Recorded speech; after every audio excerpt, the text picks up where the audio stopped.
curious. I should definitely.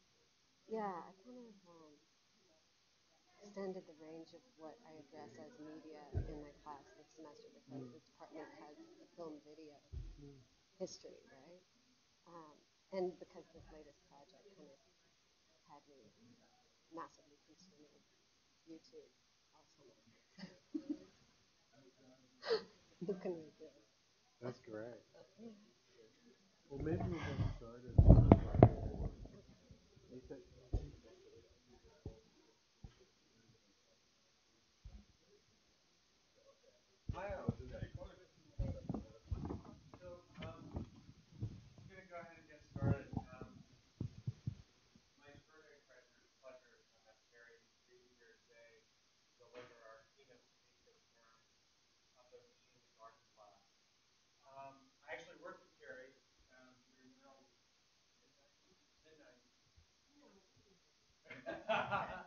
Nineteen 98, 99.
I- yeah, IRCAM is the Institute for, I don't speak French so well, but Institute for Research in the Coordination of Acoustics and Music. Oh, But they do a great, lot of acoustic spatial experiments as well. great.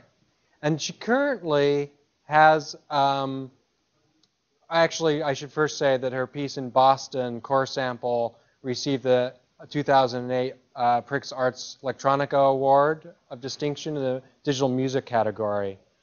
Her current piece that hopefully she'll talk today is actually currently on view in 2 locations in Germany. So she has spent the last summer intensively thinking about issues that are critical and pertinent to our class, the machine in the garden. So it is my honor to introduce to you Terry Reeb. Terry.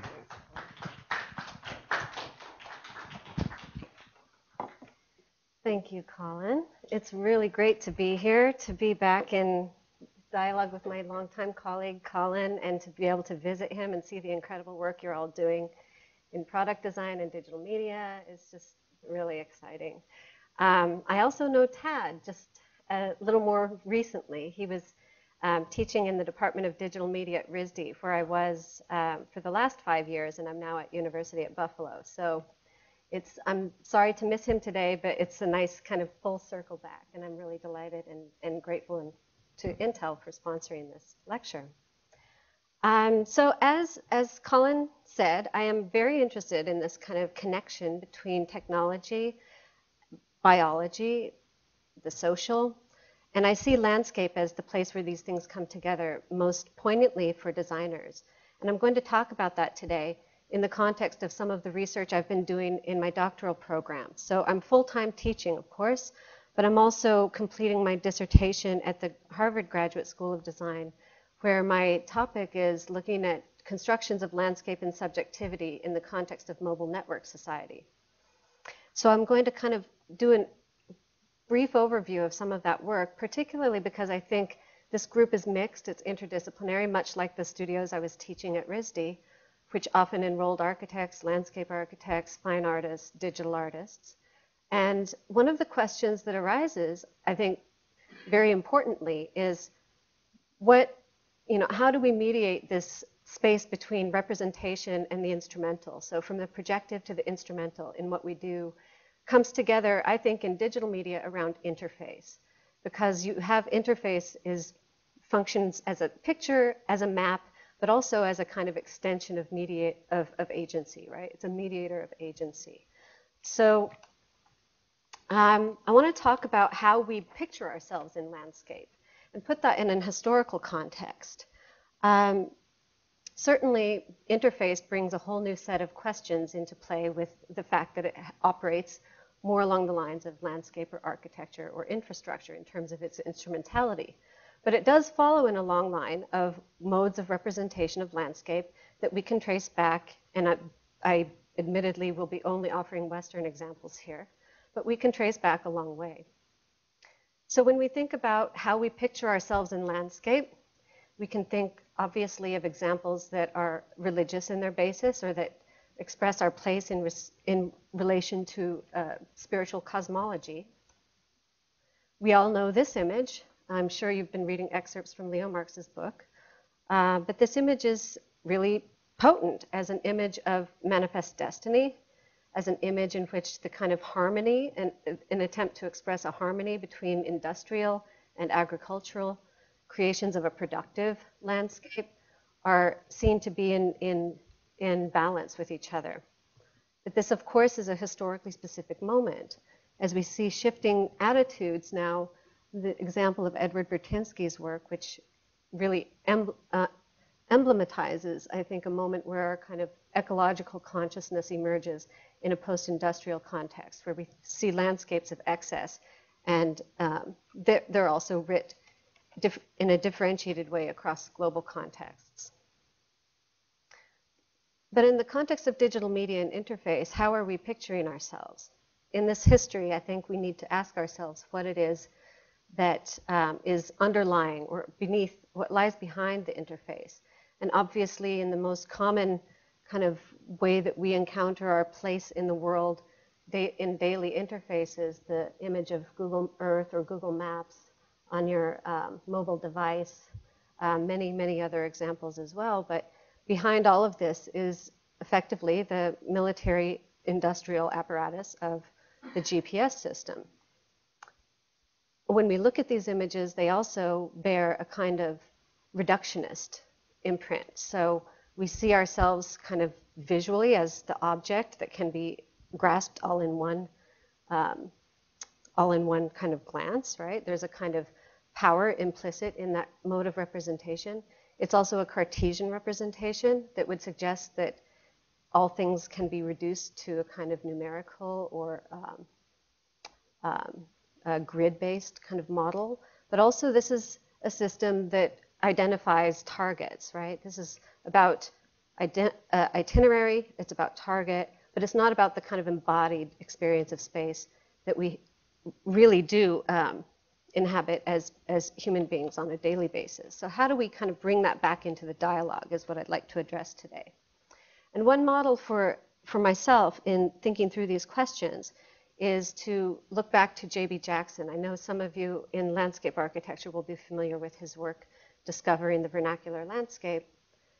What's interesting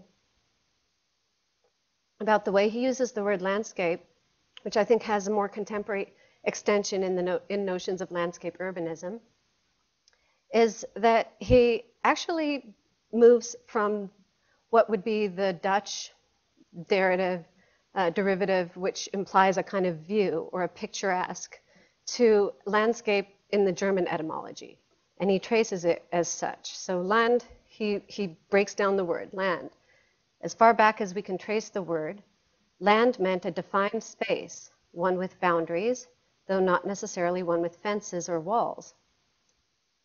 Scape is essentially the same as shape, except that it once meant a composition of similar objects, as when we speak of a fellowship or membership.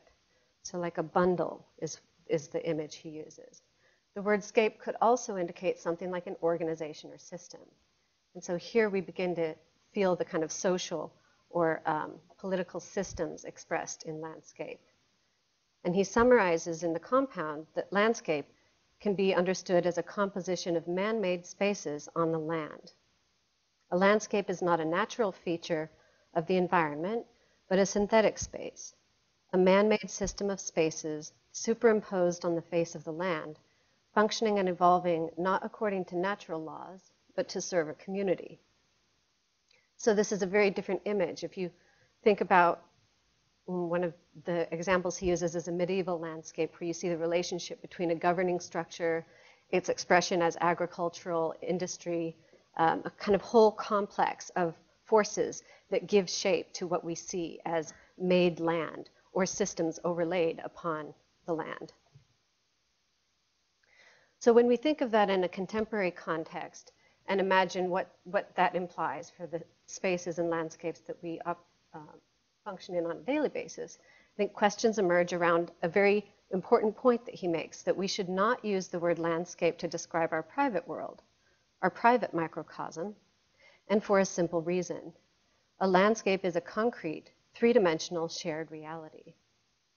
So in this, he's emphasizing that landscape shouldn't become a kind of metaphor that we use as, interchangeably as mediascape or all the different ways that scape gets appended to words these days without really an address to this deeper meaning.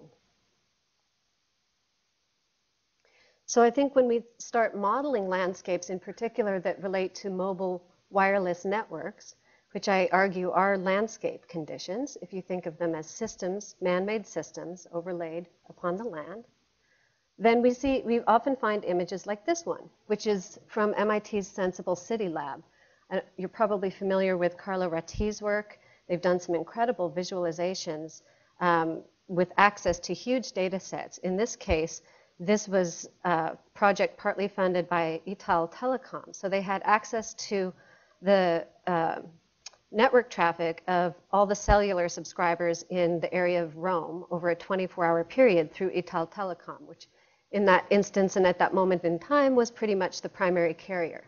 So what you're seeing is actually densities of traffic, with the red being the most populous and the green being kind of where there's less cell phone traffic occurring, and presented overlaid on the map of Rome.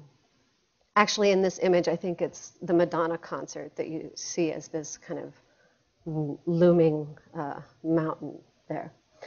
So it's a particular frame. And these are also temporal maps, so you can see the change over time as you look at their animations on their website.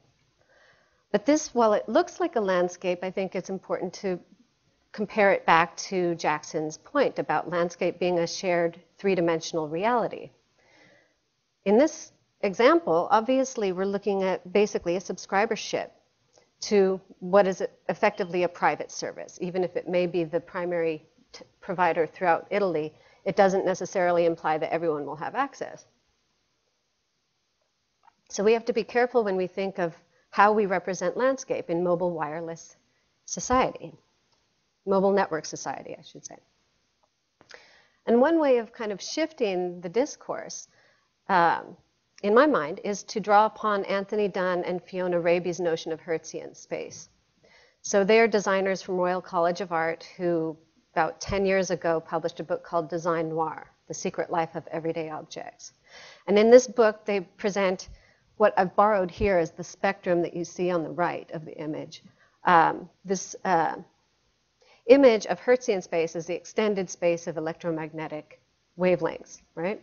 And they can be natural, as you know, natural radio or whistlers, to visible light with everything in between, which you can think of as the kind of man-made system overlaid in this landscape. It's a very different landscape, however, because it doesn't cling, obviously, to a visual, so there's not the tendency to objectify. You can't kind of remove and understand space as object as easily in this model.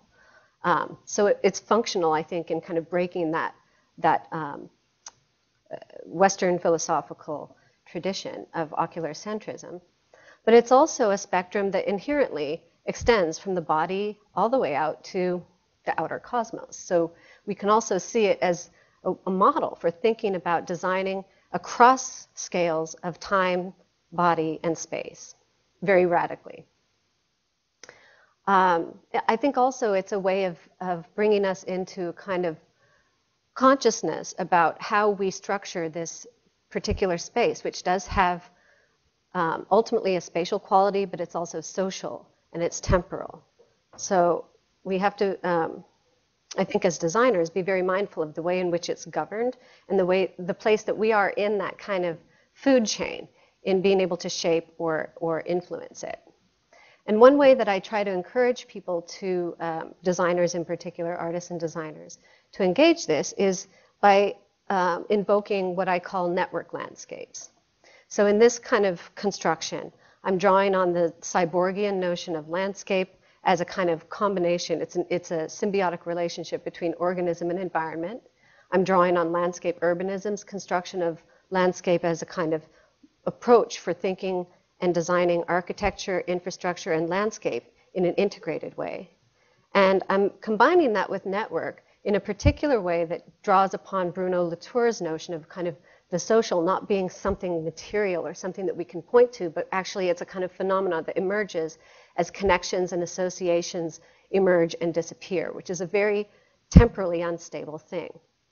So as network, and especially wireless networks, which are often mobile, ad hoc, very fungible kind of model of spatial expression, this kind of compound can allow us to think more broadly about how we design in this space. So in my own work, I'm making interfaces that I see as phenomenological, experiential, embodied, subjective, sensory, cognitive, perceptual. What I mean by that is that I'm not making maps per se. They're not visual maps that you can see and point to and identify a kind of concrete here versus there. Instead, these are experiences that draw you into a landscape, into an encounter that requires you to move through that landscape by walking. And the sound overlay is generated in response to your movement through the landscape via GPS. So really, in a sense, the work doesn't exist until you're there as the kind of primary agent in bringing it to be. It's also important to me, though, and I have since the very beginning, made works that are primarily auditory, so that the eye is drawn into the environment as opposed to the screen, which is what we kind of spend most of our days sort of bumbling around somewhere between this space and the space around us with mobile media, which I think is probably a paradigm that's not going to last very long. It's not that the visual is at threat, but I do think that, there's something fundamentally against the embodied experience of our movement in space in making interfaces like that we use on the go, even if they're not intended to be used on the go. How many of you have ever texted while you're driving? So I wasn't going to show trace, but I've sort of left about 2 pages of my introduction off so that I can.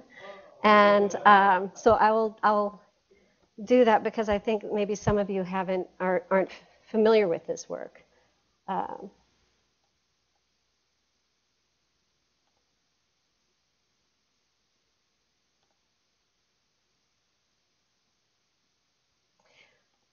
This, again, I think it's important to appreciate the kind of historical context. This work was made in between 1996 and 1999, a time when GPS wasn't typically being used in this way. It was only recently made available commercially with a degree of accuracy that would allow this kind of application. In that sense, you know, a lot of times I would be presenting this work and people would be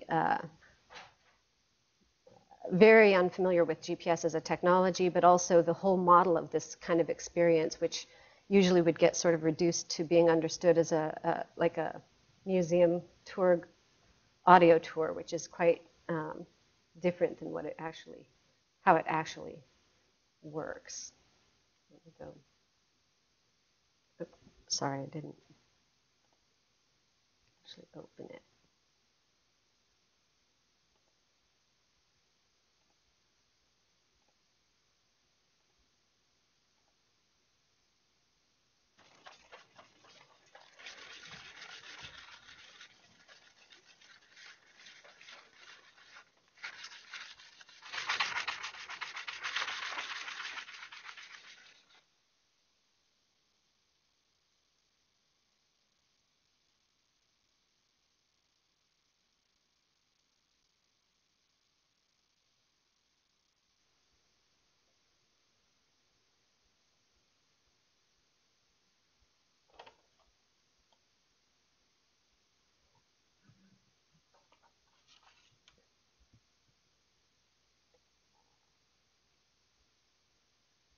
Trace is a memorial sound environment that is site-specific to the network of hiking trails near the Burgess Shale fossil beds in Yoho National Park, British Columbia.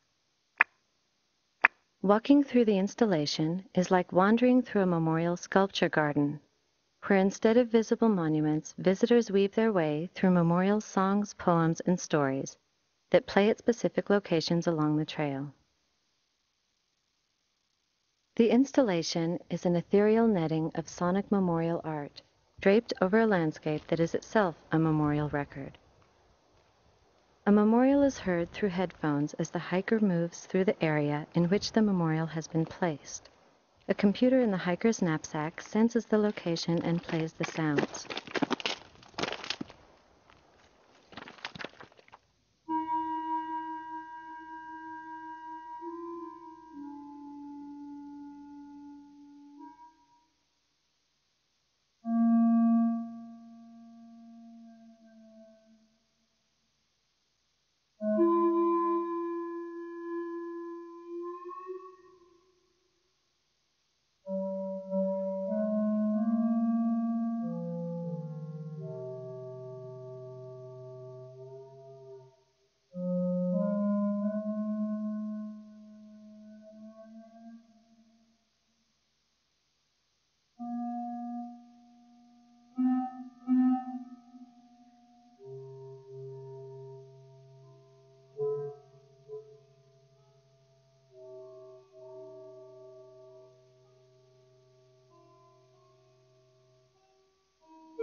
So just a couple points on this piece before I move on.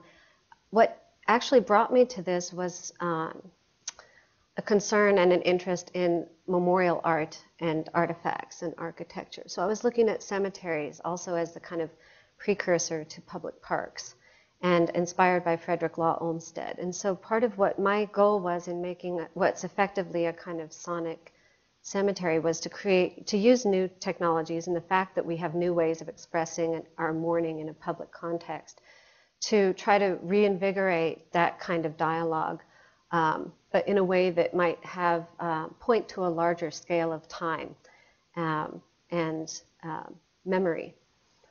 So the fact that it was at the fossil bed was very important to me in that respect.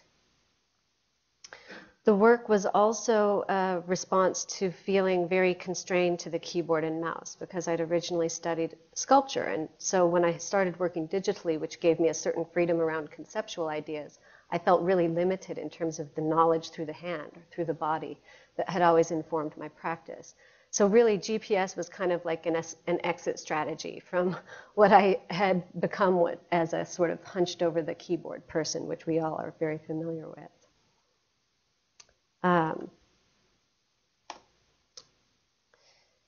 So that work was very early. I think another point I'd like to make along the way is that that the models of representation or documentation of the work have shifted over time. I'm very interested in that question, particularly because these works do not reduce to kind of effectively music video. But how do we then grapple with the complexity of a kind of temporal, spatial, variable condition which these works represent? The next kind of question that emerged for me building out of Trace was at the time, I guess this is about 2003, 2004 now, skipping ahead, GPS had become much more of a household technology or at least term. And people were familiar with it. There was a lot of rhetoric in the air about its promise to prevent us from ever being lost again. And this kind of model of very targeted and goal-oriented movement, which it's obviously designed for in the first place, that is GPS, was filtering into our everyday lives as models of navigation that I saw as kind of threatening something in what we experience as we maybe kind of browse through space or kind of follow our nose as a phenomenological way of navigating. So drift was a bit of a provocation or a question that I put to my audience, which asked them to basically surrender themselves to a process of wandering and potentially falling into a kind of disorientation around that. So I'll show again just a bit.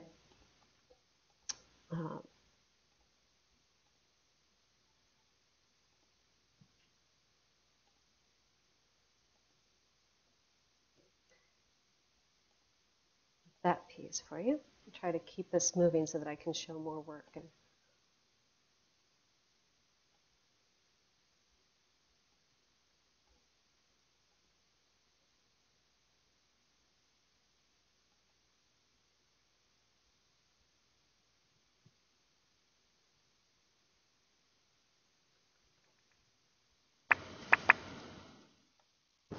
Drift is a responsive sound environment installed along the coastline of the Wadden Sea in northern Germany. Visitors to the installation are invited to wander the tidal flats that stretch nearly 5 kilometers off the coastline at the low tide. While wandering, visitors discover areas of interactive sound that play in response to their movement through the landscape. The areas of sound drift with the tides, so there is no way of knowing exactly where the sounds will occur at any given moment. Absolute position and relative movement are explored as mobile visitors discover that they may also experience this interactive work by simply standing still. The Wadden Sea becomes a metaphor for Hertzian space, as visitors are asked to lose themselves in a space of layered currents of sand, sea, and interactive sounds that drift with the tides and the subtle movement of satellites. The installation consists of a 2-kilometer square region of sound areas that drifts with the tide. At low tide, the sounds linger on the tidal flats. At high tide, they flood the landmass of the little town of Cuxhaven. Sounds are nested in pairs of concentric areas. The sound of footsteps fills the larger region of each pair. Spoken word is layered with the sound of footsteps as visitors enter the inner region. Spoken word passages include excerpts from various literary traditions dealing with themes of wandering, being lost, and drifting. They are presented in different languages, referencing the drift in meaning, inherent in translation. Technical components of the design include a small pocket PC equipped with a GPS card and headphones. Custom software written in Java determines the drift of the sound areas and manages sound playback as visitors pass through them.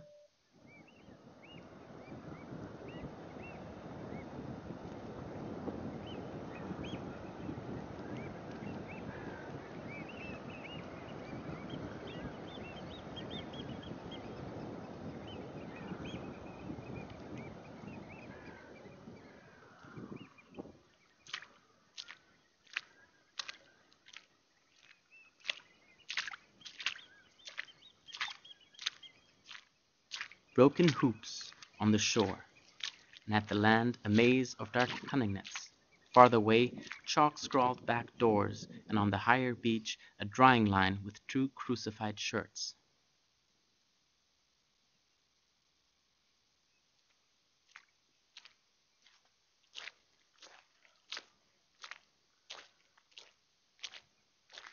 Weiter fort kreidebeschmierte Hintertüren und noch weiter, oben am Strand, eine Trockenleine mit 2 gekreuzigten Hemden. Ringsend Wigwams brauner Steuerleute und Matrosen. Menschenmuscheln.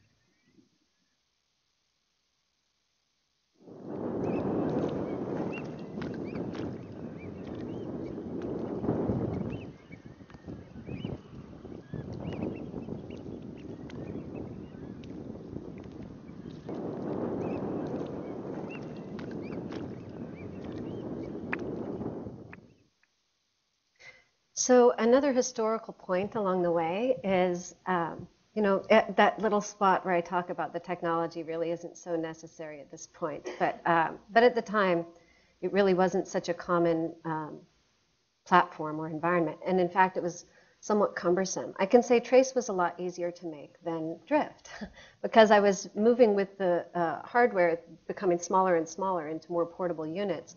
You have to kind of move with the different developing environments as well. And I did collaborate with a group in computer science at UMBC at the time, which was a wonderful experience.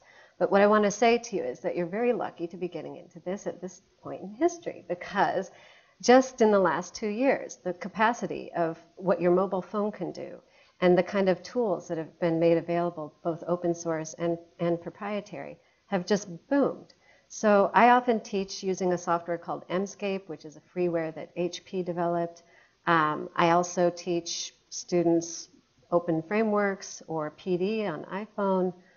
You can obviously develop in Python on Nokia phones. There are just so many different choices and so many different ways that you can develop, and have a much lower barrier to entry. So that's one point I kind of wanted to emphasize. But I also wanted to mention, with respect to this work, a challenge that I think still sits on the horizon for many of us, which is that people coming to view Drift were much more of an audience conditioned for a media piece that's interactive, that's going to reflect their presence in the system in a much more direct kind of feedback loop. So I do this and I get this response. I press this button, something happens. Or you have maybe a video mirror type piece and you see very immediately how you get written into the system. And in Drift, I was consciously working against that, hoping that people would really surrender to something unknown in this experience, but first and foremost have an encounter with a landscape, and a very powerful landscape that is in many senses a very disorienting one, as you see in this image even right here. When you're looking out at the sea, it's very undifferentiated, and as the tide comes in, the risk of getting isolated on a sandbar is quite high, so that they actually have these baskets up on poles that you can escape into it until the tide recedes again if you should get isolated. So there were these kind of real consequences to engaging in an experience like this. Among them, the possibility that you may never hear a single sound. They were really sounds that moved and were meant not to be kind of something you could go out and get. It's more like, you find a seashell, or you may get lucky and you may not. So it was interesting to see people's frustration with that kind of an interaction aesthetic. And I think it's still a question that demands more focus. I think the deeper you get into this medium, the more you realize that people like filmmakers, people working in much more established medium, are very lucky to have a critical audience that's very conditioned already and that can focus on the subtle nuances of an aesthetic choice here versus another kind of aesthetic choice there. And oftentimes our work doesn't get that degree of attention. It gets more of a kind of just stops kind of at the level of how does it compare with commercial game situation. And that kind of question, I think, has to be explored further. So moving on, where am I at for time? Okay.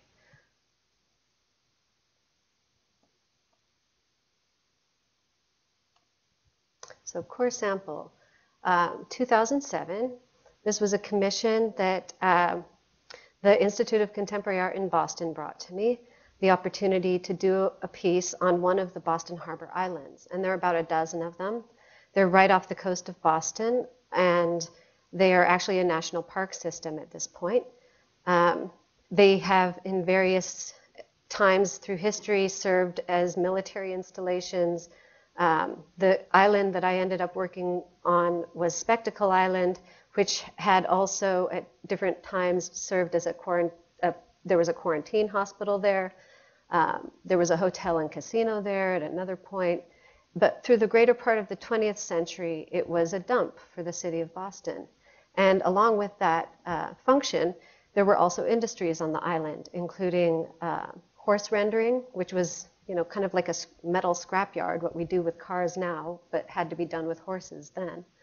and processes deriving from that, which would be grease extraction or other kinds of materials that could be drawn from that process and reused. So in a sense, it was a kind of proto-recycling model. And there was a whole community that lived on this island that worked in the industry. And of course, there was extended community that would work in bringing the barges from the city, like transporting the trash, right? So there was this relationship between the city and the island that was very complex.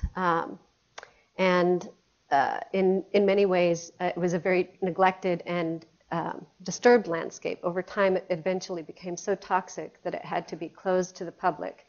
And it pretty much sat in the harbor on fire for most of the time due to methane explosions because it had hundreds and hundreds of feet of trash that were unmanaged and were leaching, the leachate that would percolate through that uncontrolled landfill, so to speak, was just going straight into the harbor. So we all know the Boston Harbor had a pretty bad reputation for a long time.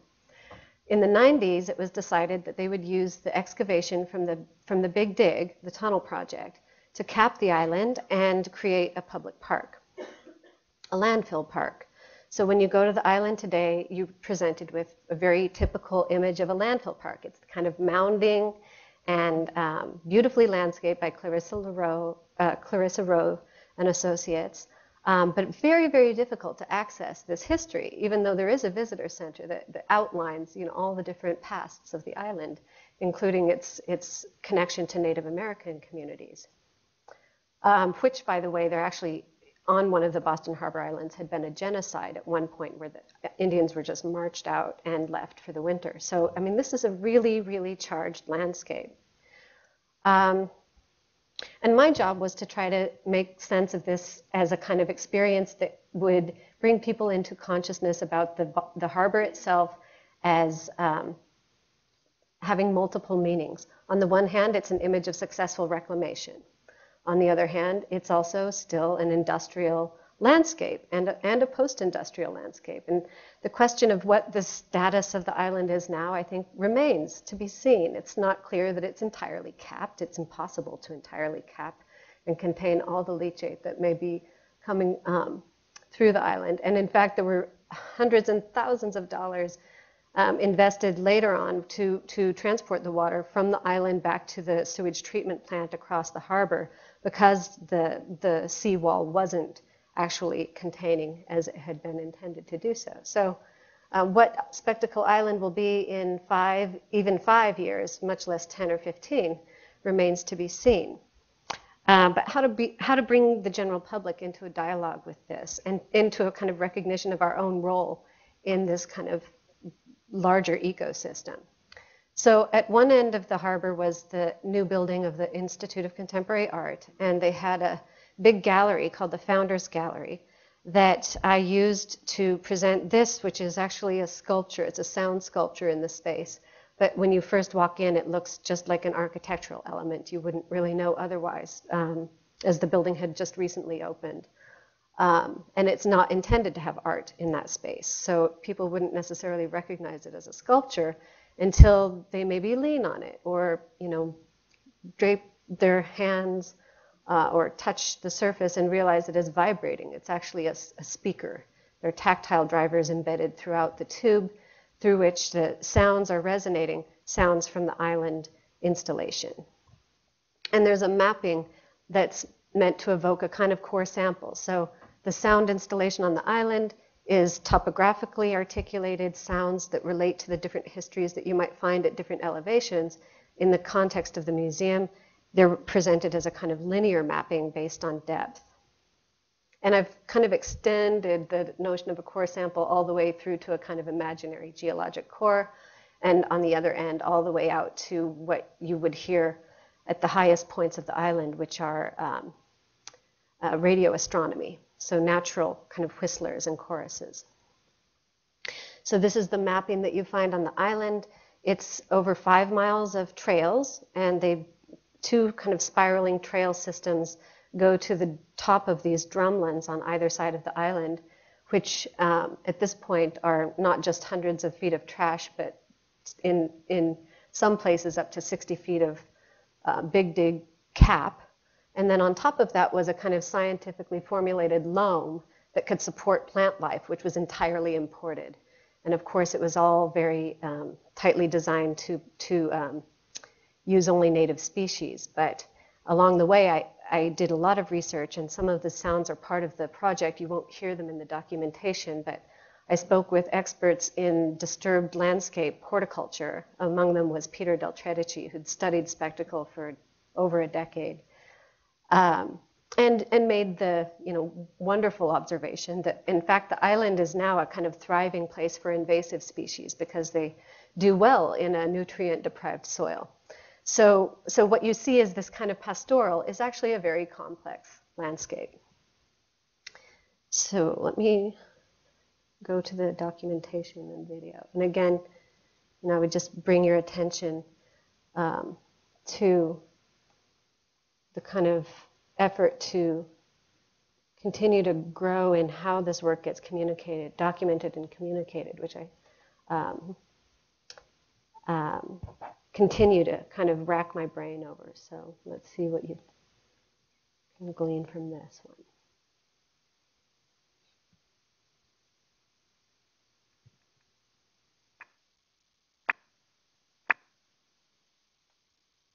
So all of the sounds are actually from the installation, and they start when you actually get into the space.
It's also important to remember this is all in your ear as a headphone experience.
Okay, so this layer that you're at right now with the kind of straining violins is the one that is associated with Clarissa Rowe's kind of treatment of that kind of surface, kind of frosting on this cake. So maybe my sound has got some feedback. One of the reasons I think it's important to point out the benefit of working in this medium now with a lot more tools at your disposal is that, you know, the original reason I started working with mobile telecommunications media was because I was a public artist and I wanted to reach people in the spaces of the everyday. So you have to bear in mind that until Core Sample, most of these works were made on kind of, you know, it wasn't technology that everyone had in their pocket. So you had to kind of go and get suited up with this special equipment, and it wasn't really as seamless as what its potential should be, right? And that is there are a lot of reasons for that, not just technical. A lot of it has to do with business models in the U.S. for mobile services. But in the case of Core Sample, over 1,500 people walked the piece, and the piece was up for over 2.5 months.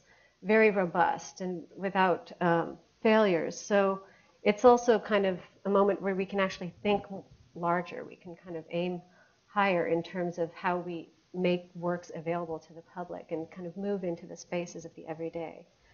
There were also, for those of you who are interested, I'd be happy to provide to you later, there were interviews with Neil Kirkwood, who's an expert in landfill technology. There were also interviews with former residents of the island, people who'd worked on the island, and they're not, you know, the content can't possibly be expressed in this short documentation, but I have all of that available if you are interested. Just let me know. And I have maybe just a couple minutes to move now to this last piece. Maybe the appropriate kind of point of reference there is to think about that as documentation, which I don't know if any of you caught, there was like a slight reference to Kubrick's 2001, partly in my mind trying to communicate the island as a kind of microcosm or a kind of maybe canary in the coal mine of what our future landscapes may look like, and kind of posing questions around that really broader scale of time that the ecological demands. So this last piece, Elsewhere Anderswo, is, as Colin said, it's up in northern Germany across 2 sites. The show that it was in, Landschaft 2.0, actually closed on Sunday, but they've asked for me to extend indefinitely these 2 pieces, so they're available if you go. The work was commissioned by Edith Drushals and the Springhornhof Kunstverein, and in the sake of time, I'm going to just read a kind of summary of the project and maybe talk about the work also in the context of how it poses challenges around documentation. And so without further ado, so place is a verb, place making, and the meaning of place, placings, unfold as a continuous dialogue between the physical and built environment and its inhabitants. Landscape is a special kind of placing. In my past work, I've made highly site-specific outdoor installations where multiple sonic overlays are composed and placed in landscapes such that a coherency exists between the heard and the seen. Through this process, I've framed and interpreted landscapes, usually through extensive research and direct engagement with the site, community, and their social, cultural, and historical context. With Elsewhere Anderswo, I explore an alternative aesthetic where the dislocations that occur in placemaking, as an outsider, are embraced. While the physical space itself still serves as the literal and conceptual ground for the work, the sound overlay may seem foreign and out of place, out of sync or registration, as if rendered in crude translation. Interwoven are fragments of sound that evoke highly specific landscapes, familiar from television, film, and radio. In these moments, sound snaps back into hypersync with the site itself, and non-site or non-places of popular media anchor otherwise foreign worlds through the dislocations of globalized culture. One thing I was trying to get at in this work are the kind of internal soundtracks we carry with us, voluntarily or involuntarily, the kind of accumulation of media garbage that becomes a kind of strata that we project onto landscapes as we move through them on a daily basis. So quickly, I should apologize. I haven't got the video done for this work yet, but it's partly because I'm seeing it more as almost a film challenge in itself. So instead of thinking of it as documentation, like a kind of supplementary, I want to actually extend the concept of the work, which is to kind of blend these popular media references and appropriations with footage from the actual site itself, and that's just going to take much longer. So I'll show you some still images of the sites. The first you saw was in Oldenburg at the Edith Rus Haus, and it's a very kind of suburban environment. It's a city that reminded me actually a lot of Portland. It rains a lot. It's very beautiful. The quality of life it's one of the best in the country. The people polled are very happy in Oldenburg. The other town is Neuenkirchen, which is a farming community that has a lot of traditional architecture, and the Kunstverein that specializes in land art, which happens also to be right next door to an amusement park. So you can literally drive 10 minutes down the road from Neuenkirchen and arrive here at the Heidepark Zoltau. Looks a lot like maybe places you've been to in the United States. So kind of trying to deal with these radical juxtapositions of the mundane and the exotic became an inspiration for me, especially as, well, this kind of image, which is obviously in the context of the amusement park, you could find an architecture like that down the road as, you know, functional everyday architecture just as easily. And the gardens, of course. Machine in the garden takes on a whole new meaning here. So the neighborhoods, I kind of pointed briefly to the Oldenburg, very beautiful kind of suburban environment.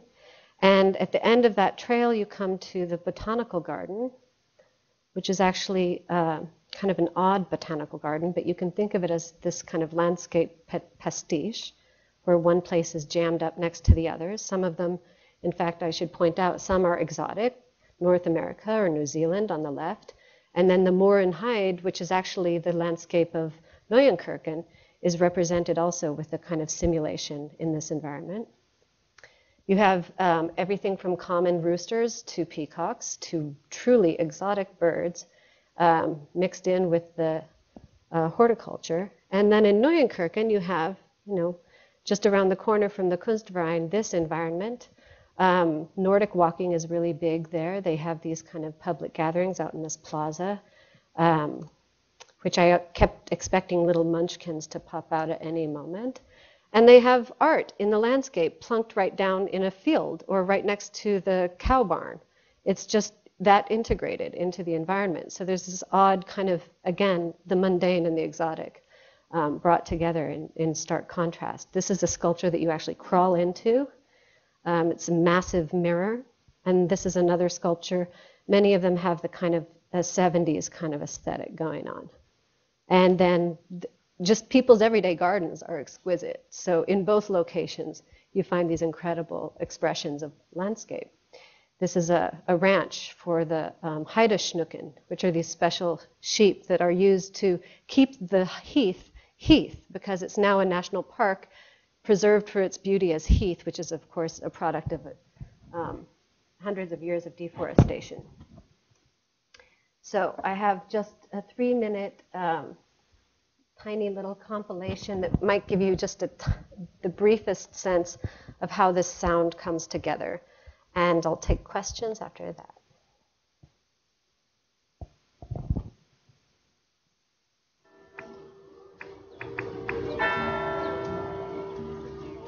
Oldenburg only here. She wore blue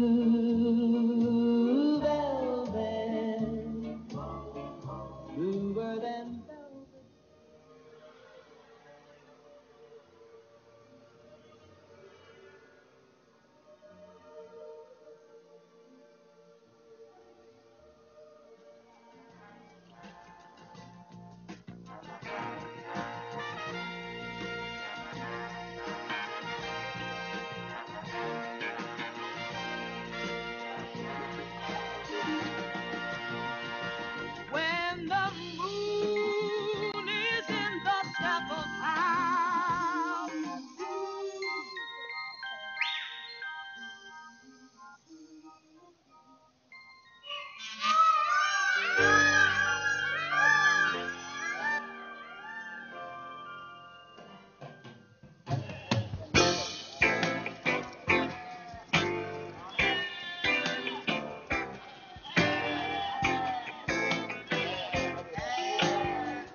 very different sensibility. But I think what comes next for me is really exploring this model that I think so many filmmakers like Werner Herzog or Wim Wenders or David Lynch have done, the evocation of space purely through sound in the soundtrack, is something that's really fascinating to me, and I think operates something as a precursor to the kind of mobile media compositions that we create as landscape. So I welcome your questions. I apologize for going over a little bit. I trust we got a little late start, so it wasn't the worst offense, but thank you very much for your attention and time today.